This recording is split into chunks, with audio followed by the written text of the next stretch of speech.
오늘은 사랑 시리즈를 마무리하고 드디어 룻기 시리즈 설교를 시작하려고 합니다. 순서대로 한 절씩 한 절씩 살펴볼 텐데요. 오늘은 내 삶의 흉년이 들 때라는 제목으로 하나님 말씀 전하도록 하겠습니다. 1절을 보시면 사사들이 치리하던 때에 그 땅에 흉년이 드니라로 룻기가 시작이 되죠. 그 땅에 흉년이 드니라. 이 표현 대신에 여러분 그 땅 대신에 한번 내 삶에라는 단어를 한번 넣어 보십시오. 내 삶에 흉년이 드니라. 여러분 인생 가운데 혹시 흉년이 들 때가 있습니까? 없습니까? 분명히 풍년일 때도 있지만 흉년일 때도 있습니다.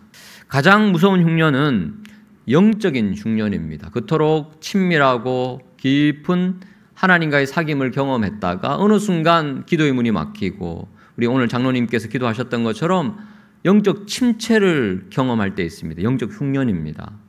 이런저런 흉년을 우리는 경험을 합니다. 그때 우리는 어떻게 반응해야 될까요? 내 삶에 흉년이 들었을 때 꼭 기억해야 할 몇 가지 사실이 있는데 첫 번째는요. 흉년의 때에도 하나님은 여전히 통치하신다는 사실을 우리는 꼭 기억해야 됩니다.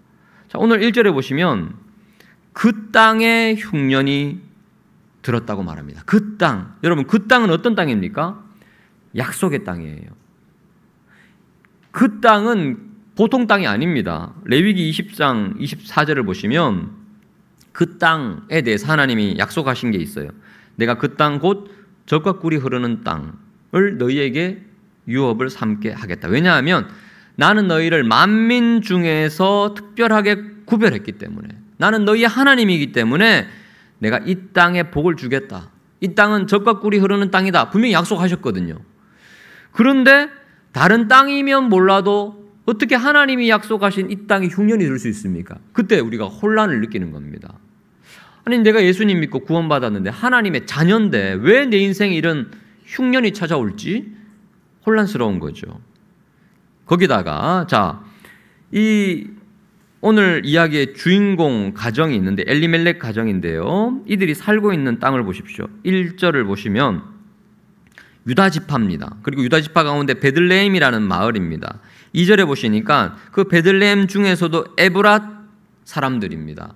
근데 이 단어가 참 재밌어요. 유다 베들레헴 에브랏이라고 2절에 나와 있지 않습니까? 이게 큰 구역대로 가나안 땅, 약속의 땅, 그리고 유다 지파, 그리고 베들레헴 마을, 에브랏 가문인데 이게 참 재밌는 게 유다는요 찬송이라는 뜻입니다. 그리고 베들레헴은 베트는 집이라는 뜻이고 레헴은 떡, 빵이라는 뜻이에요. 그러니까 떡방앗간이라는 겁니다. 워낙 농사가 잘 되는 지역이에요. 그리고 에브랏이라는 이름도 풍성한 열매라는 뜻입니다. 찬송이 끊이지 않는 아주 가장 대표적인 강력한 지파 아닙니까? 거기다가 소출이 풍성한 떡집이라는 베들레헴이라는 마을에 사는 풍성한 열매라는 의미의 에브랏 가문에 흉년이 들었어요. 그러니까 다 그 이름 반대로 지금 찬송이 더 이상 나오지 않고 소출이 생기지 않고 열매가 맺히지 않는 극심한 흉년 가운데 얼마나 이 가정이 힘들었을까요? 어떻게 하나님이 약속하신 땅에 그리고 특별히 사랑하신다고 지목하신 이 백성 가운데 그리고 찬송이 끊이지 않을 것이라 약속하신 그 족속에 풍성한 소출이 열매가 맺힐 것이라고 그 이름도 지어주신 그 가정에 흉년이 닥칩니까? 우리는 혼란스럽습니다. 하나님의 백성에게도 고난이 찾아올 수 있을까?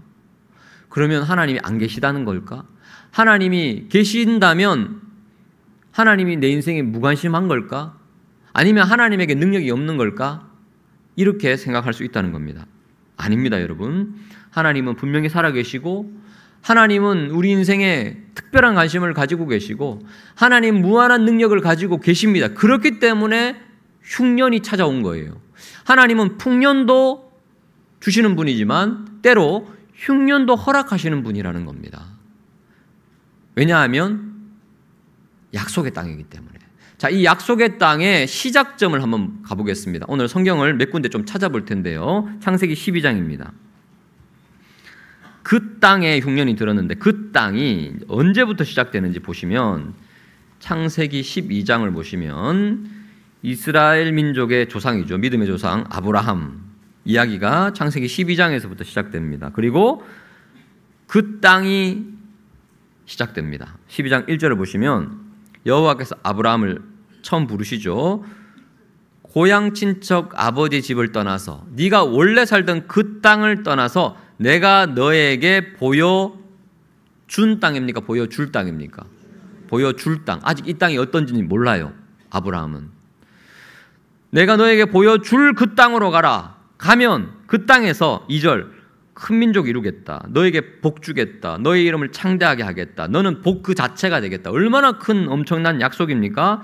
그러니까 이 땅은 약속의 땅이에요.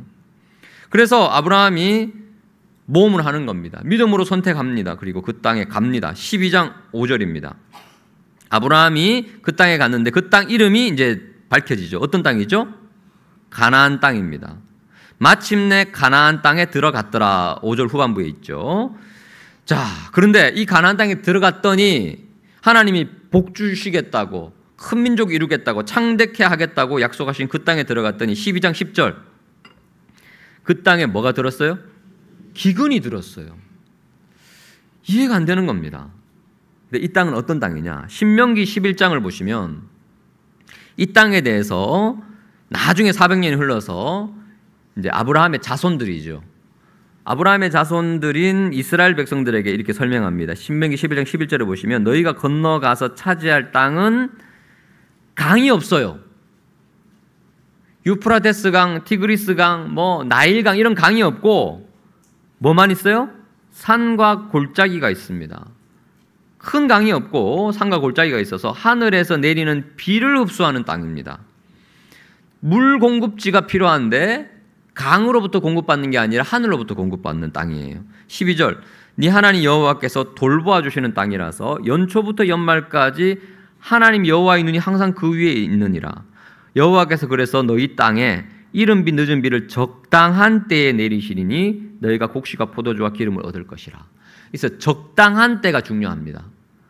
우리가 생각하는 적당한 때가 아니라 하나님이 생각하시는 적당한 때에 이른 비와 늦은 비를 주시는 땅. 그 땅으로 하나님이 아브라함을 데리고 오신 거예요. 자, 이 땅은 어떤 땅이라고요? 믿음의 조상으로 훈련시키기에 너무 좋은 땅이에요. 왜냐하면 강에 물이 많으면 그 강의 물을 끌어다가 농사를 짓는데 강이 없어요. 물을 흡수하는 땅입니다. 하늘만 바라봐야 돼요. 비는 인간의 통제 영역 밖에 있는 거죠. 요즘 우리 강릉에 비가 안 와가지고 지금 굉장히 큰 위기라고 하지 않습니까? 이 비는 인간이 어떻게 할 수 있는 영역이 아닙니다. 그래서 하나님이 의도적으로 아브라함을 인간의 노력과 의지와 힘과 지혜가 전혀 통하지 않는 이 약속의 땅으로 보내신 거예요. 젖과 꿀이 흐르는 땅인데 조건이 있습니다. 하나님과의 관계성 가운데 믿음을 훈련시키고 그래서 하나님이 보실 때 적당한 때에 하늘 문을 닫기도 하시고 열기도 하시는 철저하게 하나님만 의지하게끔 만드는 훈련의 땅이 바로 약속의 땅이라는 겁니다. 그래서 하나님께서 풍년도 허락하시지만 하나님이 생각하실 때 어느 정도 흉년도 필요하겠다. 하나님께서 하늘 문을 닫으세요. 그러면 인내하고 기다리고 참고 하나님을 더 의지하고 그때 하늘 문이 열렸을 때 비가 내릴 때 그렇구나. 내 지혜 내 능력이 아니라 내 인생은 오직 하나님의 은혜로 사는구나 라는 것을 철저하게 훈련할 수 있는 그 땅이 바로 약속의 땅, 가나안 땅이라는 겁니다. 여러분 인생 가운데 흉년이 찾아오면 여러분 기억하실 것은요. 하나님이 여전히 살아계셔서 내 인생을 여전히 통치하고 계신다는 사실을 기억하시기 바랍니다. 연초부터 연말까지 하나님의 눈이 우리 인생 가운데 항상 있습니다. 불꽃 같은 눈동자로 우리를 지켜보고 계셔요. 이른 비와 늦은 비를 적당한 때에 내리실 겁니다. 적당한 때, 우리 때와는 다를 수 있어요. 하지만 하나님의 신실하심을 의지하고 흉년의 때일수록 더 하나님께 가까이 가고 우리 자신을 돌아보고 우리의 믿음을 경고케 하는 기회로 삼으시는 여러분 되시기를 축복합니다. 두 번째, 흉년의 때에 기억해야 할 두 번째 사실은요, 흉년의 때일수록 우리는 믿음으로 선택해야 된다는 겁니다. 흉년의 때일수록 우리는 믿음으로 선택하기 위해서 애써야 됩니다. 왜냐하면 평상시에도 믿음으로 선택해야 되지만 흉년의 때는 어떻습니까? 마음이 초조해요. 불안해요. 마음이 급해집니다. 굶어 죽을까 봐. 그러다 보면 판단력이 흐려집니다. 잘못된 선택을 하기 쉽습니다. 잘못된 선택에는 잘못된 결과가 반드시 따라옵니다. 그래서 흉년의 때에 최악의 선택을 할 수가 있고 최악의 결과가 찾아올 수 있기 때문에 흉년의 때에 더 신중하게 믿음으로 선택해야 된다는 거예요. 자, 엘리멜렉은 흉년의 때에 더 신중하게 믿음으로 하나님의 뜻을 묻고 선택해야만 됐지만 불행히도 무엇을 선택합니까? 가족을 데리고 1절 보십시오. 그의 아내와 두 아들을 데리고 어디로 가죠? 모압 지방에 가서 뭐 하려고? 거류하려고. 자, 거류. 아까 동그라미 친 그 단어입니다. 임시로. 그래서 세번역 성경에는 이렇게 번역하고 있습니다. 사사시대에 그 땅에 기근이 든 일이 있었다. 그때 유다 베들레헴 태생의 한 남자가 모압 지방으로 가서 임시로 살려고 했어요. 하나님, 잠깐만 눈 감아주세요. 제가 잠깐만 교회를 내려놓고 잠깐만 세상 일에 좀 집중하겠습니다. 임시입니다. 하나님, 내가 원하는 방식대로 할 테니까 요 기간만큼은 간섭하지 마세요. 내 뜻대로 딱 한 번만 살아보겠습니다. 잠깐만. 자, 그러다가 얼마 시간 지납니까? 4절입니다. 4절 끝부분 보십시오. 시간이 어떻게 지나죠? 10년이 지나요. 이때가 1절에 보시면 사사시대라고 되어 있죠. 왕이 없던 시대였습니다. 근데 여러분, 이스라엘의 왕이 진짜 없었습니까? 진정한 이스라엘의 왕은 누구시죠? 하나님이에요. 그래서 이 엘리멜렉이라는 이름 자체가 하나님은 나의 왕이시다라는 진짜 멋진 이름이에요. 그러면 이름대로 살아야 되잖아요. 하나님이 나의 왕이시면 왕이 지금도 여전히 흉년의 때도 통치하시는 것을 믿는다면 하나님이 때가 되면 풍년을 주실 것이다. 믿어야 되는데, 견뎌야 되는데. 엘리멜렉은 내가 왕이 됩니다. 내가 주인이 돼서 내 마음대로 살아요. 내 마음대로 결정합니다. 모압으로 가면 잘 살 것 같은 거예요. 거기 가면 더 풍요롭게, 더 성공적으로 살 것 같은 거예요. 여기 너무 힘든 거예요. 너무 답답한 거예요. 가족 데리고 하나님께 묻지도 않고 이방신을 섬기는 모압으로 이주를 해버립니다. 그 결과 어떻게 됩니까? 더 잘 살기 위해 선택한 모압 행의 결과는 3절.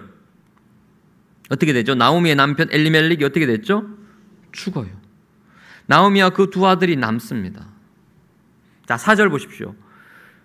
또 잘못된 선택을 합니다. 두 아들이 누구와 결혼하죠? 모압 여인들과 결혼합니다. 신명기에 보면 모압 사람은 여호와의 총회에 못 들어온다 그랬어요. 그걸 알면서도 두 아들을 모압 여인들과 결혼시킵니다. 이것도 잘못된 선택이었어요.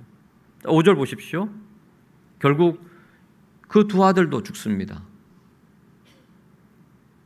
잘 살아보려고 온 땅에서 남편도 죽고 자식들도 죽고 여인들 3명만 덩그러니 남았어요. 외국에서, 타국에서. 이보다 절망스러운 상황이 어디 있습니까? 그래서 20절 보십시오. 1장 20절을 보시면, 자, 이 홀로 남은 나오미, 이름의 뜻이 뭐냐 하면 19절에 보면 각주가 있고 20절에 보면 또 각주가 있습니다. 나오미가 뭐라고 말하냐면 나를 나오미라고 부르지 말고 나를 마라라고 부르라. 나오미는 무슨 뜻이냐 하면 기쁨, joy, 희락이라는 뜻이에요. 그런데 더 이상 나를 기쁨, 희락으로 부르지 말라는 거예요. 그래 뭐라고 부르라고요? 마라. 마라가 무슨 뜻이라고요? 괴로움, 고통. 근데 여러분, 룻기의 이야기가 여기서 끝나지 않아요. 룻기 이야기의 시작은 여기서부터 오히려 출발합니다. 그래서 우리가 마지막으로 기억해야 할 것이 뭐냐 하면요, 최악의 상황에서도 하나님은 최선을 이루신다는 사실이에요. 최악의 상황에서도 하나님은 최선을 이루시는 하나님이라는 거예요. 자, 잘못된 선택으로 한 가정이 큰 위기에 빠졌죠. 특히 나오미는 한 여인이 감당하기 너무 어려운 고통의 수렁에 빠져버렸습니다. 성경은 자, 너희가 이렇게 잘못된 선택하니까 이렇게 고생하는 거야 라고 호통치고 끝나지 않습니다. 이 절망의 지점에서 하나님은 새로운 소망의 이야기를 써내려가고 계십니다. 최악의 순간에 최선의 이야기가 시작됩니다. 6절입니다. 다음 주에 우리가 자세히 살펴보겠지만 나오미가 그 여인이 모압에서 어떤 소문을 들어요. 여호와께서 자기 백성을 드디어 돌보시기 시작했다. 그들에게 양식을 주셨다 함을 듣습니다. 그리고 그 두 며느리와 함께 일어나서 모압 지방을 떠나서 베들레헴 고향으로 돌아오려고 하는 순간 하나님의 새로운 구원의 역사가 이루어지기 시작해요. 여러분, 베들레헴이요, 예수님의 고향이에요. 예수님이 베들레헴에서 태어났어요. 떡집이라 그랬잖아요. 진정한 생명의 떡이 있는 하나님 품으로 내가 돌아가야겠다 라고 마음먹는 순간 새로운 역사가 시작되게 합니다. 얼마 전에 우리 세 가족이 등록을 하셔서 목양실에서 만났는데 처음 교회를 나왔대요. 그래서 제가 걱정이 돼서 여쭤봤습니다. 이 교회 문화나 이런 여러 가지 좀 낯설지 않습니까? 괜찮습니까? 여쭤봤더니 모든 게 처음이지만 마음이 평안하대요. 제가 이렇게 말씀드렸습니다. Welcome home. Welcome home. 에덴 동산에서 모든 인류는 하나님의 창조물로서 하나님과의 화평을 누렸죠. 그러니까 하나님 품이 본향이에요. 집이에요. 그래서 처음 교회를 나왔지만 사실은 하나님 품에 안겼을 때 우리는 가장 평안함을 느낍니다. 안정감을 느낍니다. 집에 돌아온 거예요. 낯선 곳이지만 왠지 모를 평안함이 우리에게 있다면 맞아요. 집에 온 거예요. 내가 있어야 할 곳에 있는 거예요. 그래서 웰컴 홈이라고 환영을 했습니다. 여러분, 아무리 힘들고 어려워도 우리가 있어야 할 그곳, 우리가 가야 할 그곳으로 나아가시기를 축복합니다. 그때 하나님이 새로운 역사를 이루시는데요. 우리가 몇 주 동안 계속 룻기를 살펴보겠지만, 자, 우리 결론 부분을 한번 가볼까요? 4장 13절. 4장 13절. 하나님이 나오미의 두 며느리 중에 한 명, 모압 여인 룻을 통해서 새로운 일을 이루셔요. 13절. 보아스가 룻을 맞이하여 아내로 삼습니다. 여호와께서 룻에게 임신하게 하십니다. 그리고 아들을 낳습니다. 그 아들의 이름이 뭐죠? 17절입니다. 오벳입니다. 오벳. 오벳이 누구냐? 우리는 낯선 이름이지만 이스라엘 백성들은 이 오벳이 누구인지 너무 잘 알아요. 오벳이 누구냐 하면 그는 다윗의 아버지인 이새의 아버지였더라. 자, 그러니까 룻은 족보로 따지면 이스라엘의 가장 위대한 왕, 어둠의 시대를 끝내고 빛의 시대를 도래케 만들었던 예수님을 예표하는 왕 중의 왕, 다윗의 증조 할머니가 되는 거예요. 하나님께서 이스라엘 백성들의 새로운 시대를 누구로부터 시작했냐? 잘못된 선택과 잘못된 결과물이었던 모압에서 만난 모압의 여인 그 룻을 통해서 하나님께서 새로운 역사를 이루신다는 거예요. 이게 의외입니다. 깜짝 놀랄 사건이에요. 여러분, 성경 전체에 여인의 이름으로 된 성경은 딱 2개밖에 없어요. 룻기, 에스더. 에스더는 페르시아의 왕후니까 왕후 정도 되면 뭐 성경의 이름, 제목 이해되지만 룻은요, 이스라엘 사람도 아닙니다. 모압의 여인, 아무도 주목하지 않는 남편을 잃은 나그네. 그런데 그 여인을 잘못된 선택의 결과물이잖아요. 그런데 그 여인을 선택하셔서 하나님의 구원 역사를 이루게 되시고, 그리고 그 룻을 통해서 예수 그리스도가 태어나게 하십니다. 마태복음 1장 1절을 보시면 예수님의 족보가 있죠. 아브라함과 다윗의 자손 예수 그리스도의 계보라. 5절을 보시면 보아스는 룻에게서 오벳을 낳고, 룻의 이름을 빼도 돼요. 왜냐하면 족보에는 원래 남자 이름은 나오니까. 근데 의도적으로 성경은 룻을 언급합니다. 하나님이 룻을 사용하셨다는 겁니다. 그리고 룻을 통해서 다윗 왕이 탄생이 되고, 그리고 진정한 왕 중의 왕이신 예수님이 이 가문을 통해서 태어나셨다는 것을 말씀하십니다. 한 가정을 하나님이 구원하시고, 더 나아가서 이스라엘을 구원하시고, 더 나아가서 온 세상 인류를 구원하기 위한 하나님의 거대한 계획, 언제부터 시작됩니까? 좋은 조건이 아니에요. 최고의 상황이 아닙니다.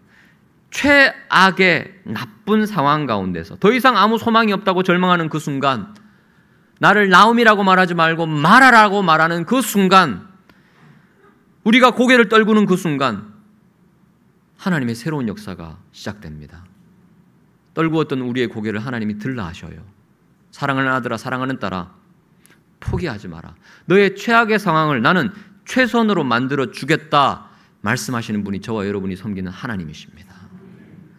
우리는 언제나 완벽한 선택, 최선의 선택, 믿음의 선택 할 수 없습니다. 그렇게 하려고 하지만 안 될 때가 더 많아요.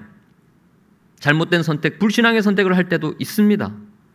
그렇다면 우리는 언제나 최악의 결과를 맞이하고 늘 저주의 운명에서 벗어날 수 없습니까? 아닙니다.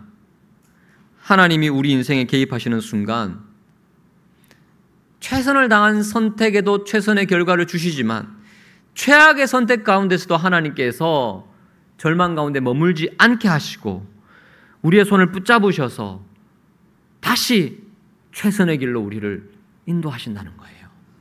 이게 인생의 역설입니다. 십자가가 그랬습니다.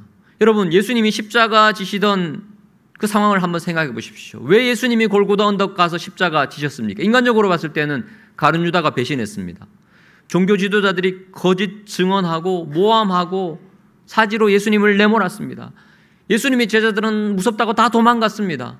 빌라도는 법정에서 예수님이 무죄인 걸 알고도 십자가형을 언도했습니다. 이게 다 최악의 선택이었잖아요. 그리고 최악의 선택으로 예수님이 십자가에 죽으셨는데, 그 최악의 선택의 결과물이 어떻게 됐죠? 하나님이 최선으로 바꾸셔요.